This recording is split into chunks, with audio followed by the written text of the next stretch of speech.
Okay, तो हम लोग नर्व इम्पल्स से स्टार्ट करेंगे। नर्व इम्पल्स एक इलेक्ट्रोकेमिकल इवेंट होता है। इलेक्ट्रोकेमिकल इवेंट क्या होता है? जिसके अंदर न्यूरॉन की मेम्ब्रेन, जिसको न्यूरोलिमा कहा जाता है, उस पे चार्जेस डेवलप होते हैं। वो चार्जेस जो कि उसके अंदर, सेल के अंदर, न्यूरॉन के सेल के अंदर और सेल के बाहर मौजूद आयंस की वजह से डेवलप होते हैं। ये जो अंदर sodium ion, potassium ion, calcium ion और क्लोरीन आयन है, यहाँ पे इसकी एक सर्टेन कंसंट्रेशन है साइटोप्लाज्म में, और इसकी एक सर्टेन कंसंट्रेशन होती है एक्स्ट्रा सेल्यूलर फ्लूइड के अंदर। एक्स्ट्रा सेल्यूलर फ्लूइड के अंदर मौजूद जो कंसंट्रेशन है उसमें, और साइटोप्लाज्म में जो मौजूद कंसंट्रेशन है उसके अंदर डिफरेंसेस है, और इसी डिफरेंसेस की वजह से मेम्ब्रेन के ऊपर चार्जेस डेवलप होते हैं। ये जो चार्जेस डेवलप होते हैं, इसके अंदर इन चार्जेस के डेवलप होने की वजह से, इन चार्जेस के चेंज होने की वजह से आपके पास इम्पल्स जनरेट होती है। उस इम्पल्स को हम लोग resting membrane potential, action potential और फिर ट्रांसमिशन और साइनेप्सिस के तौर पे पढ़ते हैं। साइनेप्सिस और ट्रांसमिशन तो प्रोसेस है प्रोपगेशन के, इम्पल्स के आगे बढ़ने के, ठीक है। लेकिन जो हमारा मेन कन्वर्जन होता है वो रेस्टिंग मेम्ब्रेन पोटेंशियल से एक्शन पोटेंशियल, और फिर एक्शन पोटेंशियल से दोबारा रेस्टिंग मेम्ब्रेन पोटेंशियल की तरफ जाना होता है। जब आप इस कन्वर्जन की बात करते हैं तो रेस्टिंग मेम्ब्रेन पोटेंशियल के अंदर आपके पास जो एक न्यूरॉन का एक छोटा सा सेगमेंट यहाँ पे रिप्रेजेंट हो रहा है। ये समझ लो कि हमने एक एक्सॉन का छोटा सा पीस कट के उसको यहाँ पे रिप्रेजेंट कर रहे हैं। तो एक्स्ट्रासेल्युलर फ्लूइड के अंदर सोडियम आयन ज्यादा होते हैं, साइटोप्लाज्म के अंदर पोटेशियम आयन ज्यादा होते हैं। यानी कि एक्स्ट्रासेल्युलर फ्लूइड के अंदर पोटेशियम कम होगा और साइटोप्लाज्म के अंदर सोडियम कम होगा। और क्योंकि सोडियम आयन जो है वो मल्टीपल ऑफ 3 में पाए जाते हैं, लेट्स से कि भाई 3000 पाए जा रहे हैं। पोटेशियम आयन जो है वो मल्टीपल ऑफ 2 में पाए जा रहे हैं, लेट्स से कि 2000 पाए जा रहे हैं। तो इसकी वजह से जो कि बाहर ज्यादा पॉजिटिव है वो पॉजिटिविटी रिप्रेजेंट कर रहा है, और साइटोप्लाज्म के अंदर जो कि कम पॉजिटिव है, पॉजिटिव वो भी है लेकिन वो क्योंकि बाहर के मुकाबले कम पॉजिटिव है तो इसलिए वो नेगेटिव साइंस इंप्लीमेंट कर रहा होता है। और ओवरऑल जब हम इसके ऊपर चार्ज देखते हैं मेम्ब्रेन के ऊपर, तो -70 मिली वोल्ट का चार्ज आता है। ये जो पोटेंशियल डिफरेंस होता है ये मिली वोल्ट के अंदर जनरेट होता है। ये बेसिकली डेवलप होता है सोडियम और पोटेशियम के केमिकल ग्रेडियंट की वजह से। और -70 मिली वोल्ट बेसिकली वो रीडिंग है जो कि इसके और इसके पोटेंशियल का डिफरेंस है, इसलिए हम इसको पोटेंशियल डिफरेंस ऑफ आयंस कहते हैं, ठीक है। यहाँ पर एक और बड़ा मसला ये आता है कि ये बेसिकली बैलेंस हो रहे होते हैं बाय मास। जब आप इसको बाय मास बैलेंस करते हो तो जो नंबर ऑफ आयंस होते हैं जिनको बैलेंस किया जा रहा होता है बाय मास, एटॉमिक मासेस के बिहाफ पे जिनको बैलेंस किया जा रहा होता है, तो उनकी वजह से उस मेम्ब्रेन पे चार्जेस डेवलप हो जाते हैं, क्योंकि बैलेंस करना बाय मास उनको इम्बैलेंस कर देता है बाय नंबर। यानी कि आपने जब उसको सोडियम को, लेट्स सपोज जब आपने सोडियम को मल्टीपल ऑफ 3 में रखा तो पोटेशियम मल्टीपल ऑफ 2 के अंदर बैलेंस होगा। यानी कि एक तरफ अगर 3 पॉजिटिव आ रहे हैं तो दूसरी तरफ 2 पॉजिटिव होंगे, और इस 3 पॉजिटिव यूनिट और 2 पॉजिटिव यूनिट का जो डिफरेंस होगा, क्योंकि दोनों हैं 1+ चार्ज रखने वाले, तो एक तरफ 3 पॉजिटिव और दूसरी तरफ 2 पॉजिटिव का जो डिफरेंस आ जाएगा वो मेम्ब्रेन के ऊपर इंप्लीमेंट होगा और उसको पोटेंशियल डिफरेंस कहा जाएगा। यहां से आगे आपके पास जनरेट होता है एक्शन पोटेंशियल। एक्शन पोटेंशियल में क्या होता है? एक्शन पोटेंशियल के अंदर जो सोडियम बाहर मौजूद थे वो सेल के अंदर मूव करेंगे, और जो पोटेशियम अंदर मौजूद थे वो सेल के बाहर मूव कर जाएंगे। ये कब होता है? ये जब आप रेस्टिंग में मौजूद थे तो जो सोडियम था वो सेल के बाहर था सारा का सारा, जो पोटेशियम था वो सेल के अंदर था। इस मेम्ब्रेन के ऊपर कुछ चैनल्स होते हैं, जब एक इम्पल्स आएगी तो वो चैनल्स खुलेंगे और उन चैनल्स के थ्रू सोडियम पहले सेल के अंदर जाएगा, फिर एक चैनल खुलेगा, सोडियम के अंदर जाने की वजह से वो चैनल खुलता है, और जब सोडियम अंदर चला जाएगा आपके पास तो फिर पोटेशियम बाहर की तरफ मूव होगा। पोटेशियम बाहर की तरफ मूव होगा, सोडियम अंदर की तरफ मूव होगा, तो इसकी वजह से एक्शन पोटेंशियल जनरेट होता है। जब आप एक्शन पोटेंशियल की बात करते हैं तो सोडियम आयन मूव करते हैं into the cell, sodium diffuses in, इसको सोडियम इनफ्लक्स कहा जाता है। इस प्रोसेस को डीपोलराइजेशन कहते हैं। दूसरी तरफ पोटेशियम आयन मूव करते हैं आउटसाइड द सेल्स को पोटेशियम इफ्लक्स कहा जाता है। इस प्रोसेस को हम लोग रीपोलराइजेशन कहते हैं। जब सोडियम इनफ्लक्स हो रहा है तो डीपोलराइजेशन क्यों होती है? क्योंकि चार्ज जो मेम्ब्रेन के ऊपर -70 मिली वोल्ट का था वो चेंज होकर +40 मिली वोल्ट हो जाता है, और जो चार्ज मेम्ब्रेन के ऊपर दोबारा से -70 की तरफ जाता है उसको रीपोलराइजेशन कहा जाता है। सबसे पहले क्या होता है? सबसे पहले सोडियम आयन सेल के अंदर मूव करता है। सोडियम आयन सेल के अंदर मूव करते हैं। इस मूवमेंट को डीपोलराइजेशन का नाम दिया जाएगा, क्योंकि जब सोडियम सोडियम जो कि पॉजिटिवली चार्ज है, जब सोडियम अंदर सेल के मूव करेगा तो जो मेम्ब्रेन है जिसके बाहर आपके पास पॉजिटिव चार्जेस इंप्लीमेंटेड है, मेम्ब्रेन जिसके बाहर आपके पास पॉजिटिव चार्जेस इंप्लीमेंटेड थे, वो पॉजिटिविटी किसकी वजह से थी? वो सोडियम की वजह से थी। और अंदर मेम्ब्रेन के जिसके ऊपर नेगेटिव चार्जेस इंप्लीमेंटेड थे जो कि पोटेशियम की वजह से थी, हालांकि वो भी एक्चुअल में थे पॉजिटिव ही, और जब सोडियम अंदर मूव कर गया तो उनकी वो नेगेटिविटी खत्म हो गई, क्योंकि वो नेगेटिविटी तो डिफरेंसेस की वजह से थी ना। तो जब सोडियम की जो कि पॉजिटिव चार्जेस रिप्रेजेंट करते हैं, सोडियम के आयन सारे अंदर मूव कर जाएंगे, तो वो मूव करेंगे जिस चैनल के थ्रू, उसको सोडियम वोल्टेज गेटेड चैनल कहा जाता है। और इसी वजह से ओवरऑल मेम्ब्रेन के ऊपर चार्ज डेवलप हो जाएगा +40 मिली वोल्ट का, जो कि पहले -70 मिली वोल्ट था। और इस +40 मिली वोल्ट की ऐसे जो चैनल खुलेगा उसको पोटेशियम वोल्टेज गेटेड चैनल कहा जाता है। ठीक है, तो भाई सोडियम इनफ्लक्स कर गया और उसकी वजह से पोटेशियम इफ्लक्स कर जाएगा। फिर इन दोनों को बैलेंस किया जाएगा। इन दोनों को बैलेंस करने के लिए आपको चाहिए होगा एटीपी, एडिनोसिन ट्राइफॉस्फेट, एनर्जी चाहिए। एनर्जी क्यों चाहिए? एनर्जी चाहिए ताकि मूवमेंट को बैलेंस किया जा सके। मूवमेंट किसकी? मूवमेंट बैलेंस आउट करनी है हमने सोडियम की और पोटेशियम की। जहां सोडियम होना चाहिए था वहां पर उसको वापस भेजाया जाएगा, जहां पोटेशियम होना चाहिए था वहां पर उसको वापस बुलाया जाएगा, यानी कि पोटेशियम सेल के अंदर वापस आएगा और सोडियम सेल के बाहर वापस मूव कर जाएगा। एक्शन पोटेंशियल के दो फेजेस हैं जो अभी हम लोगों ने ओवरऑल डिस्कस किया, उसी को डिटेल में डिस्कस करना है। तो एक्शन पोटेंशियल का पहला फेज होता है डीपोलराइजेशन। डीपोलराइजेशन क्या होता है? जिसके अंदर आपके पास सबसे पहले सोडियम इनफ्लक्स आता है। सोडियम इनफ्लक्स कैसे होगा? इनिशिएटर कौन है इसका? इसका इनिशिएटर होता है थ्रेशोल्ड पोटेंशियल। थ्रेशोल्ड पोटेंशियल कितना होता है? -55 मिली वोल्ट। सबसे पहले ओवरऑल चार्ज तो मेम्ब्रेन के ऊपर -70 मिली वोल्ट का है, लेकिन जब कोई इम्पल्स आती है, जब भी कोई एक इम्पल्स जनरेट होगी इसके ऊपर, तो सबसे पहले ये -70 मिली वोल्ट कन्वर्ट हो जाता है इनटू -55 मिली वोल्ट। ये थ्रेशोल्ड पोटेंशियल कहलाता है। ये -55 मिली वोल्ट का थ्रेशोल्ड पोटेंशियल कौन जनरेट करवा रहा है? ये जनरेट करवाने वाला आपके पास खुद सोडियम है। लेकिन पहले ना सोडियम का स्लो अपटेक होता है। स्लो अपटेक कैसे होता है कि पहले जो चैनल खुलते हैं ना वो केमिकल गेटेड होते हैं। क्यों केमिकल गेटेड होते हैं? क्योंकि वो केमिकल से कंट्रोल हो रहे होते हैं। कौन है वो केमिकल जो कि उन चैनल्स को खोल रहा होता है? मैं आपसे कह रहा हूँ कि भाई ओवरऑल थ्रेशोल्ड पोटेंशियल मिलेगा तो सोडियम इनफ्लक्स करेगा, यानी कि थोड़ा सा सोडियम अंदर जाएगा तो बड़ा चंक सोडियम का एक साथ अंदर आएगा। बड़ा चंक अंदर आने के लिए आपको चाहिए सोडियम का वोल्टेज गेटेड चैनल, और उस वोल्टेज गेटेड चैनल को खोलने के लिए आपको चाहिए -55 मिली वोल्ट का चार्ज, और उस -55 मिली वोल्ट के चार्ज को अटेन करने के लिए आपको चाहिए एक ऐसी इम्पल्स जो कि सोडियम के केमिकल गेटेड चैनल को खोल सके। केमिकल गेटेड चैनल को खोलने के लिए, केमिकल गेटेड चैनल को खोलने के लिए आपको क्या चाहिए? केमिकल गेटेड चैनल को खोलने के लिए आपको एक न्यूरो ट्रांसमीटर की जरूरत है। 1 मिनट देना है।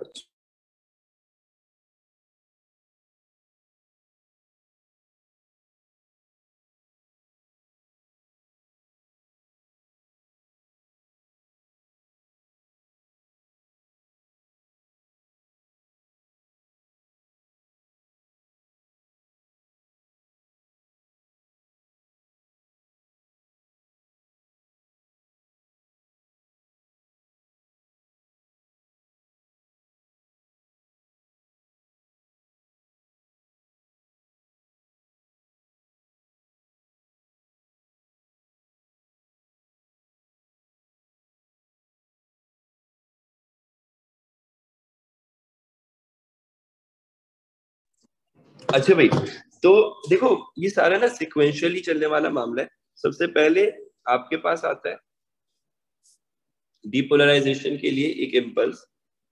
इम्पल्स क्या करेगा? इम्पल्स किसी रिसेप्टर पे किसी सेंसरी सेल को स्टिमुलेट करेगा, वो कोई न्यूरोट्रांसमीटर रिलीज करेंगे। वो न्यूरोट्रांसमीटर जो है ना, वो जाके लगेगा आपके पास एक ऐसे रिसेप्टर पे,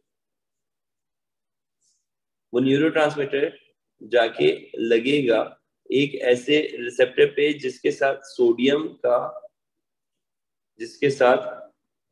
सोडियम का चैनल मौजूद है। जब ये न्यूरोट्रांसमीटर रिसेप्टर पे जाके लगेगा ना, तो सोडियम इनफ्लक्स होगा। लेकिन सोडियम कितना इनफ्लक्स होगा? सोडियम इनफ्लक्स होगा -55 मिलीवोल्ट तक का। फिर ये -55 मिलीवोल्ट एक चैनल और खोल देगा। वो चैनल कौन सा होता है? वो चैनल होता है वोल्टेज गेटेड चैनल सोडियम का। जब वोल्टेज गेटेड चैनल खुलेगा तो क्या होगा? ज्यादा सोडियम इनफ्लक्स करेगा। अब वो -55 से फर्दर मूव करके कितना चला जाएगा? +40 मिलीवोल्ट। ठीक है। अच्छा, अब ये सारी चीजें तो साथ साथ चल ही रही है ना। आपके पास न्यूरोट्रांसमीटर रिलीज हो रहा है और थ्रेशोल्ड पोटेंशियल अचीव हो रहा है, और थ्रेशोल्ड पोटेंशियल की वजह से फिर आपके पास फर्दर इन्फ्लक्स हो रहा है सोडियम का। मीनवाइल पोटेशियम जो था ना, वो सेल के अंदर ही था। फिर जैसे ही चार्ज +40 मिलीवोल्ट पे पहुंचेगा ना, तो वो +40 मिलीवोल्ट ही स्टिमुलेट करेगा पोटेशियम वोल्टेज गेटेड चैनल को खुलने के लिए। +40 मिलीवोल्ट की वजह से जब पोटेशियम वोल्टेज गेटेड चैनल खुल जाएंगे, तो पोटेशियम बाहर मूव कर जाएगा, पोटेशियम का इफ्लक्स होगा। अब देखो, मेम्ब्रेन के बाहर पहले सोडियम था, अंदर पोटेशियम था और चार्ज था -70 मिलीवोल्ट। अब ये चीज रिवर्स हो गई, सोडियम अंदर है, पोटेशियम बाहर है। चार्ज कितना होना चाहिए? उतना ही होना चाहिए जब ये दोनों अपोजिट साइड पे मौजूद थे, तो उस वक्त जितना था। सही, यानी कि -70 मिलीवोल्ट। एक वजह से यहाँ पर इम्पल्स दूसरी जनरेट नहीं हो सकती जब तक कि सोडियम वापस अपनी जगह पे और पोटेशियम वापस अपनी जगह पे नहीं आ जाता। उस पीरियड को हम लोग रिफ्रैक्टरी पीरियड कहते हैं। When the sodium ion is present inside the cell and the potassium ion is present outside the cell, जब तक ये चीज रिवर्स नहीं हो जाएगी, जब तक ये सोडियम और पोटेशियम आयन का रिवर्सल नहीं होगा, तब तक आपके पास नई इंपल्स नहीं आ सकती। क्योंकि नई इंपल्स आने का मतलब ये नहीं कि सोडियम सेल के अंदर जाए, अब वो सोडियम तो पहले से अंदर है, और पोटेशियम सेल के बाहर जाओ, पोटेशियम पहले से बाहर है, तो नई इंपल्स आके करेगी क्या? तो सबसे पहले हमें इनको बैलेंस आउट करना पड़ेगा। हमने पहले भी बात मेंशन करी थी, मैं दोबारा से मेंशन कर, इनको बैलेंस आउट करवाने वाला कौन है? Energy, ATP. ठीक है। और ये जब तक बैलेंस आउट नहीं हो जाता और नई इंपल्स नहीं आती, उस पीरियड को हम लोग रिफ्रैक्टरी पीरियड कहते हैं। For balancing out the sodium ion, potassium ion and placing them back to their position, energy use होगी। जिस चैनल के थ्रू इनको वापस अपनी अपनी जगहों पे पहुंचाया जाता है, उसको सोडियम पोटेशियम पंप कहते हैं। क्या कहते हैं उसको? सोडियम पोटेशियम पंप कहा जाता है। ये जो आपके पास एक्सचेंज होता है ना, ये एक्टिव ट्रांसपोर्ट है। सही। और ओवरऑल जो अभी तक हम लोगों ने पढ़ा, उसको अगर हम लोग रिप्रेजेंट करें ग्राफ के थ्रू, तो भाई यहाँ पर आपके पास एक्स एक्सिस पे टाइम आ रहा है, वाई एक्सिस पे मिली वोल्ट के अंदर चार्ज आ रहा है। सही है। और रेस्टिंग मेम्ब्रेन पोटेंशियल से बात स्टार्ट हुई है। रेस्टिंग मेम्ब्रेन पोटेंशियल पे जब आप होते हैं तो -70 मिली वोल्ट के ऊपर कांस्टेंट लाइन आ रही है। फिर इम्पल्स यहाँ से स्टिमुलेशन मिली, इम्पल्स स्टार्ट हुई और थ्रेशोल्ड पोटेंशियल तक पहुंच गए, और थ्रेशोल्ड पोटेंशियल फिर ऊपर पीक बनाएगा। कहां पर पीक बना रहा है वो? +40 मिली वोल्ट पर, और फिर वापस आएगा नीचे। लेकिन जब वो वापस आ रहा है, यानी कि रीपोलराइज कर रहा है, तो वो थोड़ा सा एक्स्ट्रा नीचे चला जाता है। इस एक्स्ट्रा नीचे जाने को हाइपर पोलराइजेशन कहते हैं। इस एक्स्ट्रा नीचे जाने को हम लोग क्या कहते हैं? हाइपर पोलराइजेशन कहा जाता है। जिसके बाद उसको वापस अपने पर्टिकुलर पॉइंट पर, यानी कि -70 मिली वोल्ट पे लाके बैलेंस आउट किया जाता है। ठीक है। हाइपर पोलराइजेशन क्या होता है? हाइपर पोलराइजेशन जो है वो एक basically excessive amount of potassium का बाहर चले जाना। एक्सेसिव अमाउंट ऑफ पोटेशियम आया कहां से? एक्सेसिव अमाउंट ऑफ पोटेशियम आपके पास आता है बेसिकली उन ऑर्गेनील से जिन्होंने पोटेशियम को स्टोर करके रखा हुआ होता है, जैसे कि एंडोप्लाज्मिक रेटिकुलम और माइटोकॉन्ड्रिया। एंडोप्लाज्मिक रेटिकुलम, माइटोकॉन्ड्रिया से आपके पास एक्स्ट्रा पोटेशियम आ जाएगा जो कि बाहर मूव आउट कर जाएगा और फिर वापस उसको बैलेंस किया जाएगा। फिर उन्हें याद आएगा कि भाई ये एक्स्ट्रा आ गया, इसको वापस उसकी जगह पे पहुंचा दिया जाएगा। इस प्रोसेस को हाइपरपोलराइजेशन कहेंगे। इसके अंदर कुछ की पॉइंट्स है, एक दफा देख लो, उसको समराइज भी कर लेंगे इसी के जरिए से। जो भी स्टिमुलस आता है रिसेप्टर पे रिसीव होता है, रिसेप्टर न्यूरोट्रांसमीटर रिलीज करता है और न्यूरोट्रांसमीटर की वजह से जो न्यूरोट्रांसमीटर जिस रिसेप्टर पे जाके बाइंड करेगा एक न्यूरॉन के ऊपर, वो केमिकल गेटेड सोडियम चैनल खोलेगा, जिसकी वजह से स्लो अपटेक होगा सोडियम का। स्लो अपटेक का मतलब ये कि कम क्वांटिटी के अंदर सोडियम आएगा। कितना आएगा? इतना आएगा कि -70 से उठ के -55 मिलीवोल्ट तक पहुंचा दे चार्ज को। अब जो -55 जैसे हिट हुआ तो उस -55 की वजह से सोडियम के वोल्टेज गेटेड चैनल खुल जाएंगे, और वोल्टेज गेटेड चैनल जैसे खुलेंगे तो वो सेंसरी न्यूरॉन में एक इंपल्स जनरेट कर देंगे, पोटेशियम इफ्लक्स कर जाएगा और आपके पास जो है वो एक एक्शन पोटेंशियल कंप्लीट हो जाएगा। ये तरीके से आगे फिर वो प्रोपोगेट करेगा और साइनेप्स करेगा। कहाँ पे जाके सेंसरी न्यूरॉन कहाँ पे जाके साइनेप्स करता है? हाँ, सीएनएस के अंदर एक रिले न्यूरॉन है। डिस्क्रीट का मतलब ये होता है कि जब एक न्यूरॉन के अंदर इंपल्स जा रही है ना, तो उसी न्यूरॉन में जाएगी, उसके बराबर और बराबर वाले न्यूरॉन्स को पता भी नहीं चलेगा, मतलब वो इफेक्ट नहीं होंगे इससे। सही है, मतलब एक इमेजिनेशन ये भी कहती है ना कि यार इम्पल्सेस फ्लो कर रहे हैं अगर, तो भाई कुछ ऐसा हो कि एक न्यूरॉन से जब इम्पल्स हो रहे थे उसके बराबर वाले से भी कुछ इफेक्ट पड़ता हो, उससे भी एक इम्पल्स जनरेट हो जाती है। चार्जेस की तो बात है, चार्जेस तो ट्रांसमिट हो सकते हैं। यूं बिल्कुल ऐसे समझ लो कि भाई अगर लेट सपोज एक वायर है आपके पास, एक कॉपर वायर है, उस कॉपर वायर से आप इलेक्ट्रिक करंट गुजार रहे हो, उस कॉपर वायर के साथ आपने एक जोड़ के एक और कॉपर वायर रख दिया, सही है, तो जो इलेक्ट्रिक करंट है वो दूसरे कॉपर वायर पे भी चला जाएगा। लेकिन ऐसा कब नहीं होगा? ऐसा तब नहीं होगा जब वो वायर को आप इंसुलेट कर देंगे किसी रबर से, समझ गए? तो यहाँ पर जो न्यूरॉन होते हैं ना, ये कुछ न्यूरोग्लियल सेल्स से या न्यूरोग्लायल सेल्स से कवर्ड होते हैं, यानी कि न्यूरॉन के अलावा भी हमारे नर्वस सिस्टम के अंदर सेल्स होते हैं। सही है, न्यूरॉन के अलावा जो सेल्स होते हैं वो इसीलिए होते हैं ताकि उस इवेंट को डिस्क्रीट रखा जा सके। और ये जो पूरा इवेंट है, अगर ये डिस्क्रीट नहीं रखा जाएगा, लेट सपोज मैं मिसाल दूंगा इसकी, अब आपने रिस्पॉन्स में हाथ वेव करना था किसी को, सही है, आपने हाथ तो वेव करना शुरू किया, लेकिन जिस न्यूरॉन के साथ हाथ को वेव करने वाला इम्पल्स जा रहा था उसके साथ पाँव को वेव करने वाला इम्पल्स भी चला गया, तो आप हाथ भी वेव कर रहे होंगे और पाँव भी वेव कर रहे होंगे साथ में, मतलब एक हाँ अजीब सा मामला हो जाएगा।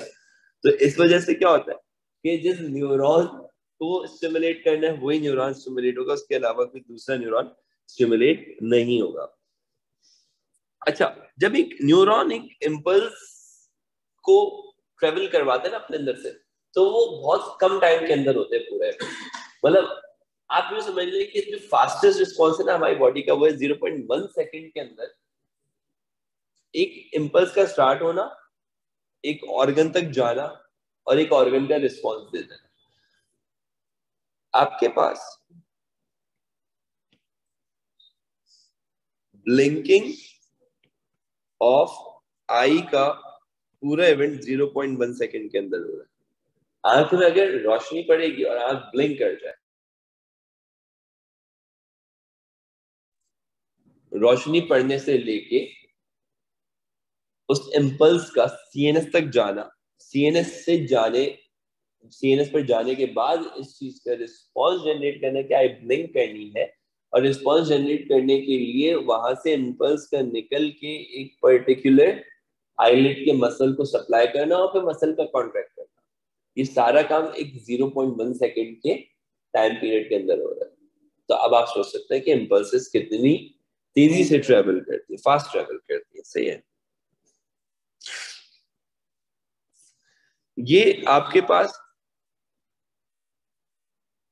पास ट्रेवलिंग जो होती है ना, वो कैसे होती है, वो एक रीजन पे, एक पर्टिकुलर रीजन पे सोडियम इनफ्लक्स और पोटेशियम इनफ्लक्स की वजह से वो जो चैनल खुलते हैं वो खुद ही आगे वाले सेगमेंट के चैनल को स्टिमुलेट कर देंगे और फिर वो उससे आगे वाले चैनल को स्टिमुलेट, मतलब ये जो मूवमेंट है ना इम्पल्स की, ये सेगमेंट वाइज हो रही है। अगर आप इसको तोड़ तोड़ के देखें, इसके मूवमेंट को हम लोग प्रोपगेशन कहते हैं। ये कह रहे हैं कि भाई कोई तकरीबन 200 से 300 इम्पल्सेस पास कर सकती है एक न्यूरॉन से एक सेकंड के अंदर। आप अंदाजा लगा सकते हैं कि एक न्यूरॉन से कितनी तेजी से इम्पल्स ट्रेवल भी कर रही है, बीच में रिफ्रैक्टिव पीरियड भी आ रहा है, हाइपर पोलराइजेशन भी हो रही है, मतलब वो जो डिले करने के लिए जो प्रोसेसेस यूज हो रहे हैं वो भी हो रहे हैं और इम्पल्सेस भी आ रहे हैं, यानी कि एक्शन पोटेंशियल भी हो रहा है। सही है, तो ये सब हो रहा है with in a second 200 to 300 time, यानी कि बहुत ज्यादा तेज मूवमेंट इम्पल्सेस की। और ये जो इम्पल्सेस होती है ना, ये हमेशा एक ही डायरेक्शन में मूव करती है। तुम्हारे पास सेंसरी न्यूरॉन अलग है, मोटर न्यूरॉन अलग। ये बिल्कुल रेलवे ट्रैक्स की तरह से, आने वाला ट्रैक अलग, जाने वाला ट्रैक अलग। सही है, अगर कोई भी गलत ट्रैक पे आ जाएगा तो उसकी वजह से क्या होगा, दो इम्पल्सेस टकरा सकती है आपस में। सही है, हाँ, नहीं नहीं नहीं, एपिलेप्सी इज समथिंग एल्स, ऐसा होता ही नहीं। नहीं, ऐसा पॉसिबल ही नहीं है कि देखो ना, ये सिंपल सा एक यूनिवर्सल स्टेटमेंट काउंट कर लो ना इसको, कि इम्पल्सेस हमेशा यूनिडायरेक्शनल ट्रैवल करेंगे हमेशा। इसके मल्टीपल रीजंस होते हैं, दो रीजन स्पेसिफाइड है हमारे पास। क्या है दो रीजन? ठीक है, तो साइनैप्स कह लो कि एक रीजन है। सही है, क्योंकि साइनैप्स यूनिडायरेक्शनल होता है इसलिए इम्पल्सेस की मूवमेंट यूनिडायरेक्शनल होती है। और हाइपरपोलराइजेशन कैसे? सर वो जैसे एग्जांपल दोनों रिलेटेड वो जाइलम के वीडियो में होते हैं, तो ये हाइपर पोलराइज और स्टेट दूसरी वजह से इम्पल्स ट्रांसमिट नहीं होता। तो जैसे ही मूव करेंगे हम वापस आने मिले तो वो इफेक्टिव पीरियड में वापस नहीं होता। कहां से कहां रिलेट कर रहा है वो एक्स है। सर आप समझ गए क्या बोल रहे हैं, थोड़ा हाइपर पोलराइज ये तुम कहाँ यूज कर रहे थे डायलॉग की वैसे?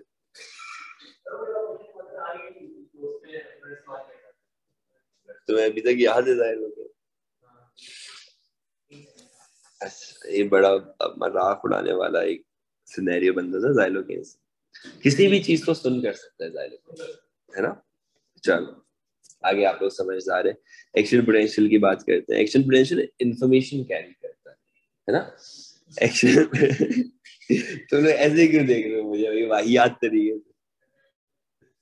Okay, action potential information carry करता है। इंफॉर्मेशन डिपेंड करती है वैसे तो दो चीजों पे, सही है, लेकिन हम दोनों को मर्ज कर देंगे। सही है, कह रहा है कि भाई एक्शन पोटेंशियल इंफॉर्मेशन कैसे कैरी करता है? एक्शन पोटेंशियल इंफॉर्मेशन कैरी करता है स्पीड ऑफ इम्पल्स के बिहाफ पे। भाई अगर ज्यादा स्पीड में इम्पल्स जा रही है या स्लो स्पीड में इम्पल्स जा रही है, किस पे डिपेंड कर रही है? ये इन्फॉर्मेशन की टाइप पे तो डिपेंड कर रहा है। पाँव में पिन चुभेगी तो ब्रेन को स्लो थोड़ी पता चलेगा, मतलब हाँ सही है भाई पिन चुभ गई, ओके बहुत मजा आया पिन चुभ गई पाँव, ऐसा तो नहीं होगा ना। एक तेज इम्पल्स जाएगी आपके पास। अब और जाहिर सी बात है कि अगर कोई फ्रीक्वेंसी ऑफ न्यूरॉन की अगर आप बात करें जो इन्वॉल्व होंगे इम्पल्स पहुंचाने में, तो वो भी डिफरेंट होंगे। अगर पाँव में पिन चुभ रही होगी, एक अकेला न्यूरॉन तो नहीं इम्पल्स लेके पहुंच रहा होगा ना बेचारा, कोई 100-150 तो पहुंच रहे होंगे, ये शायद उससे भी ज्यादा तादाद के अंदर न्यूरॉन्स पहुंच रहे होंगे। तो फ्रीक्वेंसी कितनी मीट कर रही है और स्पीड ऑफ कंडक्शन क्या है, ये दोनों मिलके आपके पास टाइप ऑफ इंफॉर्मेशन बताते हैं। यानी कि हमारा ब्रेन, हमारे न्यूरॉन्स, हमारे नर्वस सिस्टम के स्ट्रक्चर्स जज कर सकते हैं कि इंफॉर्मेशन जो आई है वो किस टाइप की है, किस बिहाफ पे, स्पीड ऑफ इम्पल्सेस के बिहाफ पे और फ्रीक्वेंसी ऑफ न्यूरॉन्स के हिसाब से। Speed of conduction myelin sheath पे डिपेंड करता है। माइलिन शीट शॉन सेल की बनी हुई होती है। शॉन सेल के एक शीट लाइक स्ट्रक्चर होता है जो कि रैप्ड होता है अराउंड द हाँ अराउंड अ न्यूरॉन। और जब आप बात करते हैं ना माइलिन शीट की, तो माइलिन शीट पे बीच बीच में नोड ऑफ रेनवियर्स, ये नोड ऑफ रेनवियर पर आपके पास इम्पल्स जंप कर करके जाती है। इम्पल्स कैसे जा रही है? जंप कर करके जा रही है नोड ऑफ रेनवियर पर। नोड ऑफ रेनवियर दो माइलिनेटेड पार्ट्स के बीच का एक गैप है, सही है। और ये शॉन सेल्स होते हैं जो कि माइलिन शीट बनाते हैं। शॉन सेल में कुछ नहीं होता, सिर्फ साइटोप्लाज्म की एक थिन फिल्म होती है और उसके ऊपर सेल मेम्ब्रेन मौजूद होती है। इनके ऑर्गेनील्स भी ज्यादा नहीं होते, बस एक आध न्यूक्लियस इनमें मौजूद होता है, दैट्स इट। और ये क्योंकि फॉस्फोलिपिड की बनी हुई मेम्ब्रेन के बने हुए हैं, तो इस वजह से इनके पास फॉस्फोलिपिड की मेम्ब्रेन के बने हुए, तो इस वजह से इनके पास जो है वो चार्ज स्ट्रक्चर मौजूद है। और स्ट्रक्चर के चार्ज होने की वजह से जो मेम्ब्रेन है ना, वो बेसिकली चार्ज है, तो मेम्ब्रेन के चार्ज होने की वजह से जो इम्पल्सेस होती हैं वो उस कवर्ड रीजन के अंदर से ट्रेवल नहीं कर पाती, सही है। इसलिए जो स्पीड ऑफ कंडक्शन है माइलिन शीट के साथ वो अप टू 100 मीटर पर सेकंड तक की है।